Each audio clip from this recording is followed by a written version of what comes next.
Assalamualaikum warahmatullahi wabarakatuh. Dalam kesempatan hari ini saya akan memberikan video tutorial ya, kaitannya dengan bagaimana cara mengganti motherboard dan sekaligus nanti mereview salah satu motherboard ya. Di sini ada salah satu motherboard mereknya kayak ini ya, mereknya NPC. Dia serinya E31 soket LGA 775 ya, dan untuk prosesornya yaitu Intel dual core E2180 ya. Di sini kecepatannya 2,8 ya, 2,8 GHz ya, 1 mega 800 ya. Oke. Di sini permasalahannya adalah awalnya USB, nah ini ya, untuk port USB-nya itu tidak berfungsi ya, dan kemungkinan kerusakan terdapat di bagian IC-nya. Jadi kerusakan di bagian sini IC-nya ini ya. Nah, terus setelah itu lama kelamaan dia tidak tampil ya. Akhirnya ini semakin parah untuk kerusakannya. Maka dengan itu saya mencoba untuk mengganti motherboardnya. Dan untuk yang soket LGA 775 untuk RAM-nya yang DDR2 sangat langka sekali untuk mencari motherboard seperti ini ya. Dan akhirnya saya mendapatkan motherboard merek Asus ya. Ini baru saya beli secara online ya. Asusnya itu di sini serinya P5KPL AM SE.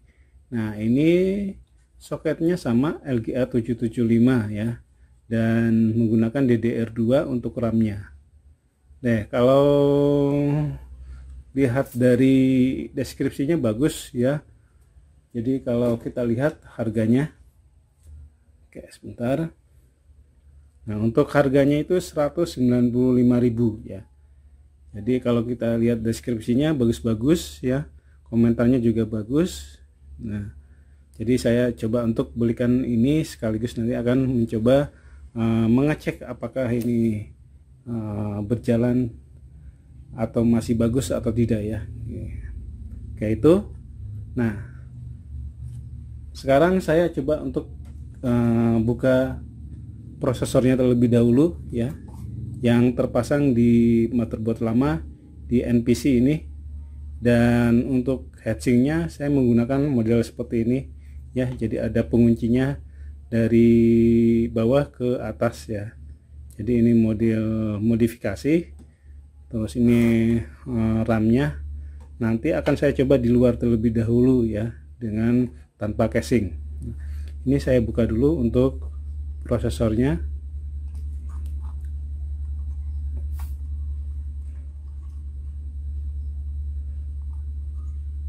Oke, ini ya prosesornya.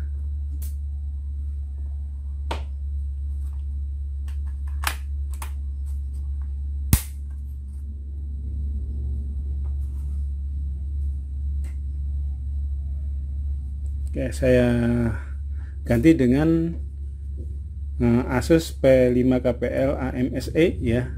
Dan di sini sudah ada keterangannya, sudah oke. Kemungkinan sudah dicek dari sananya, sudah oke ya.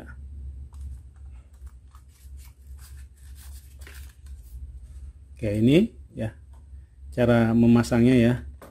Jadi bagi teman-teman yang belum pernah memasang prosesor yang LGA 775 seperti ini, biasanya nanti di sini ada lekukannya ya, lekukan kanan kiri. Nah, lekukan kanan kiri ini adalah yang menjadi patokannya. Nah, dan di sini kita akan paskan lekukannya di kanan kiri. Kita masukkan aja seperti ini ya, kita paskan ya.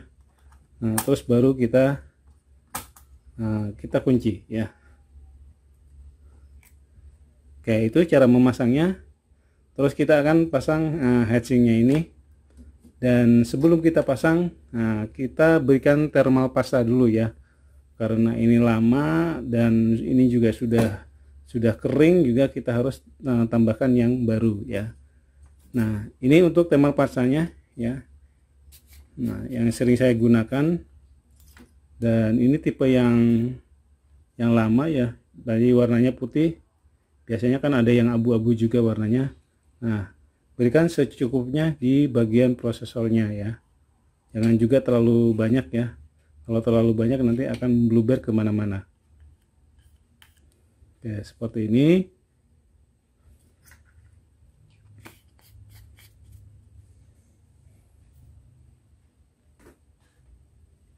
Oke, setelah itu saya akan buka untuk pengunci heatsinknya. Saya menggunakan yang modifikasi. Biasanya kalau bawaan ini untuk Intel tidak seperti ini ya.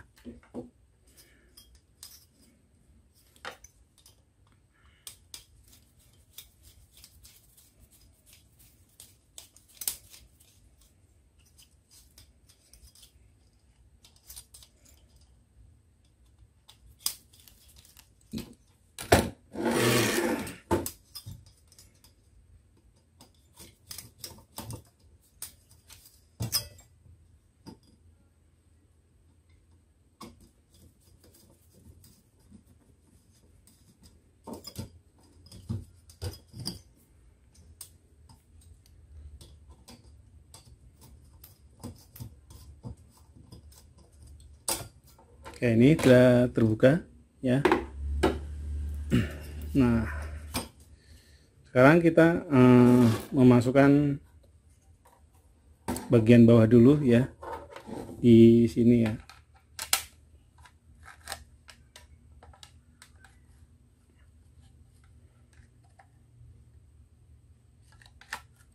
Oke, ini ya, nanti kelihatan dari sininya. Nah, ini untuk memasukkan bautnya.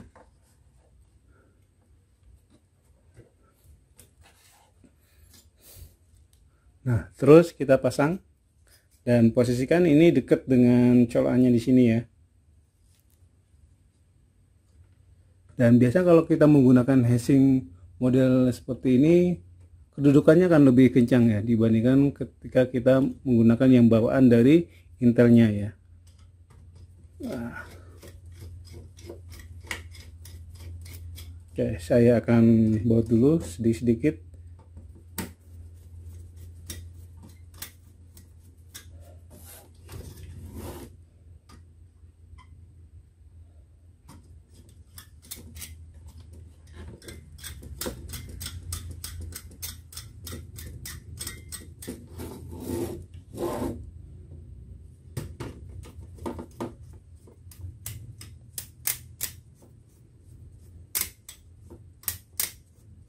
Oke, ini sekalian saya kencangkan yang bagian ini, nanti semuanya posisinya kencang ya.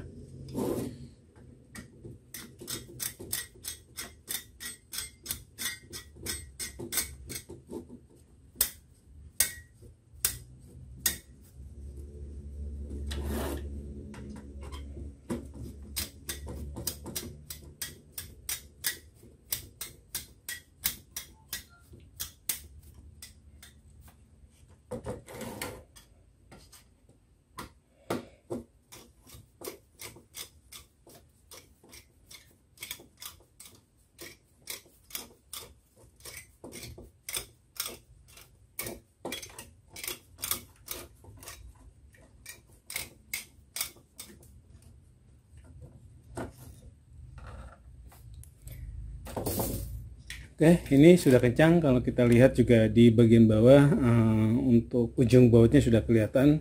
Terus kita pasang untuk kabel powernya ke motherboard sini ya. Nah, ini setelah itu kita bisa pasang RAM-nya. Di sini saya menggunakan yang Corsair 2 GB ya.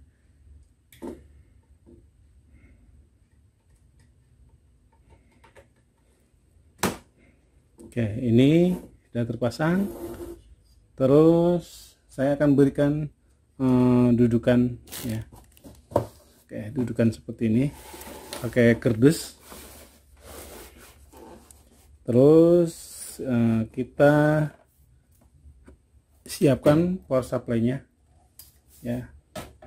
Nah, power supply-nya saya pasang di sini, dan untuk powernya kayak di sini ya, biar lebih mudah, berarti berdekatan dengan kabelnya ya. Nah, ini untuk yang 24 pinnya. Jadi semuanya ini serba second ya, serba bekas ya. Jadi tidak ada yang baru kalau untuk soket 775 ya.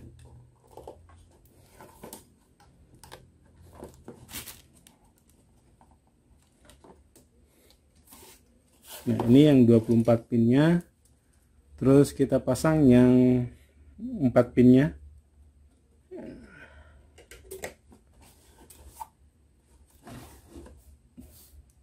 Oke, ini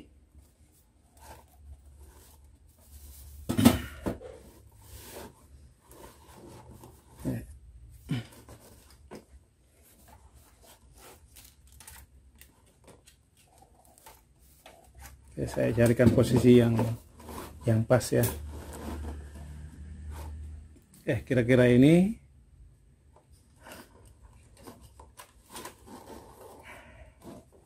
Dan saya siapkan ya untuk kabel-kabelnya ya. Jadi ini ada kabel VGA, terus power sama keyboard ya. Nanti yang diperlukan cuma ini aja.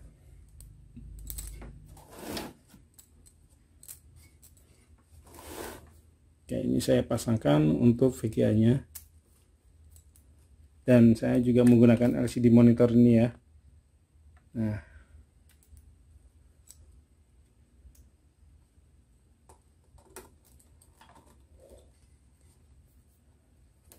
oke, ini untuk keyboardnya pakai PS2.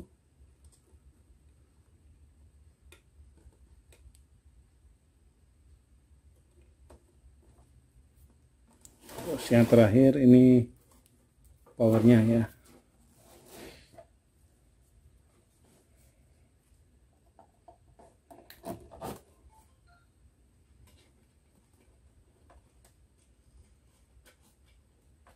Oke. Sekarang kita coba untuk hidupkan ya. Oke, untuk menghidupkan di sini biasanya nanti ada soket panelnya ya. Nah, untuk soket panelnya bisa kita lihat di bagian sini ya. Nah, ini kebetulan di daerah pojok ya. Jadi nanti bisa dilihatkan ada yang USB ya, ada yang sound dan ada yang panel. Nah, ini biasanya nanti posisinya di sini. Oke, ini sudah nyala. Nah, ini sudah tampil ya, P5PL. Nah, ini. Dan di sini kita bisa lihat dulu ya untuk merek BIOSnya American Megatrend ya. Terus di sini juga sudah terdeteksi untuk RAM-nya ya. RAM-nya 2 GB, terus prosesornya juga sini ya, dual core E2180 2,0 ya. Tadi maaf, tadi saya keliru 2,8, ternyata 2,0 ya. Dan di sini sebenarnya sudah bisa kita cek ya. Jadi sudah normal ya. Nanti kita bisa lanjutkan dengan penginstalan di Windows-nya. Nah, di sini kita masuk ke BIOS. Untuk BIOS itu di sini kita kan suruh menekan tombol F1. Jadi tekan aja F1 atau delete ya. Oke, ini saya tekan F1. Nah, ini. Nah, sini untuk settingan BIOSnya. Kita bisa cek ya, sini ya. Mulai dari powernya ya. Power hardware monitornya dia normal atau tidak. Terus dari sini juga untuk suhu ya, suhu dari fan prosesornya di sini 29 ya, masih normal. Terus ada MB temperatur itu yang bawahnya ini ya, ini 33 ya normal. Biasanya kalau yang tidak normal itu udah 40-an ya, atau sampai 50. Nah itu sudah tidak normal, atau kalau kita pegang ini panas sekali nanti ya. Oke, itu nanti ini pengecekan secara BIOSnya sudah normal, tinggal nanti menginstal menggunakan harddisk ya, tapi di sini belum terpasang harddisknya ya. Nah kalau nanti diinstal contohnya dengan menggunakan Windows normal sampai dengan masuk desktop, itu berarti bahwa motherboardnya normal sekali. Oke, saya kira cukup dulu untuk tutorial bagaimana cara memasang motherboard ya tanpa casing, dan sekaligus tadi mereview sebuah motherboard yang beli secara online dan bekas juga ya, dan mereknya adalah Asus P5KPL AMSE. Oke, terima kasih, semoga bermanfaat. Wassalamualaikum warahmatullahi wabarakatuh.